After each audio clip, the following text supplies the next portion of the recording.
Jay, what was it that brought you out here?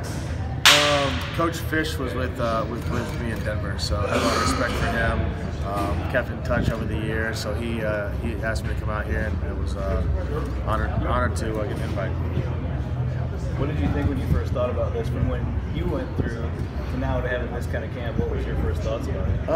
Like I remember the kind of the camp circuit and going to these different things. I think Coach Harbaugh's did a great job. This is a little bit different. You know, he's got the baseball out there. I'm sure he's got some stuff in store, so it keeps it interesting. You know, you got to get to see what kind of athletes are out here, which is fun. When was the last time you actually caught a baseball? It seemed like it was struggle a little bit. I don't think I struggled. Do you think I struggled? A little bit. You missed a few. I thought I did okay. It's been a while though. I'm back in high school. When Coach Harbaugh talked about baseball, soccer stuff, identifying athleticism. Yeah. I don't know if you've ever done anything like that before or seen a camp where they do that. When you're looking at that, are you able to kind of identify maybe who's a little bit more athletic just through the drills? You get a sense of it, but I think whenever you start doing other sports, you know, that's when it comes pretty clear cut. Real athletes and guys that are just quarterbacks. So I think nowadays it's hard on some of these kids because they are programmed for one sport, you know, and it's year long, so they don't get they don't get access to other sports and the skill sets that go along with those sports.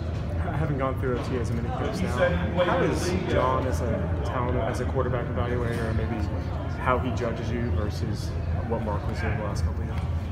You talked about that. What are your impressions of Coach Harbaugh? I like him. I mean, the first time I've been around him, a lot of energy. He's out there. I think he's got his cleats on out there. So I mean, he's a guy that I would like to play for.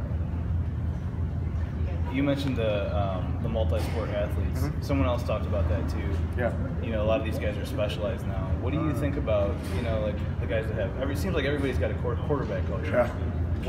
Any thoughts on just specializing? Well, I mean, I played all three. I know Coach Harbaugh played. He played all three. It's just hard on these kids because if you don't get specialized in it, you feel like you're going to get behind, and so it's they really don't have a choice. You're kind of pressured into it, and it's a year-long thing. At the end of the day, you just got to hope that they don't get burned out. Right. How many times do you do other things like this? What do you take personally back to the crib? I just try to make sure the kids have fun, and try to teach them if they can get one tidbit that they can go back to their school and work on, then it's worth it. But most of all, just make sure these kids have fun and keep them engaged and have a good time with them. I'd imagine you're asked to do things like this pretty often. How often are you able to actually participate in something like this? Not as often as I'd probably like. You got to pick and choose what you want to do. We just finished up with mini camps, so we've got a little time off now. So I thought I'd run over here, not that far.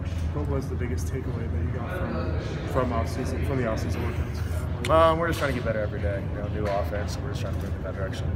When Kristen was recently quoted as saying she didn't necessarily think Chicago was home, I don't know if that was taken out of context or not, but how do you feel? I mean, when you see even something like that, you've been in Chicago for a while now. How do you feel about that? Yeah, we have family in Chicago. We have a house in Chicago. Our roots in Chicago. We love being there. All right, guys, I gotta get him going.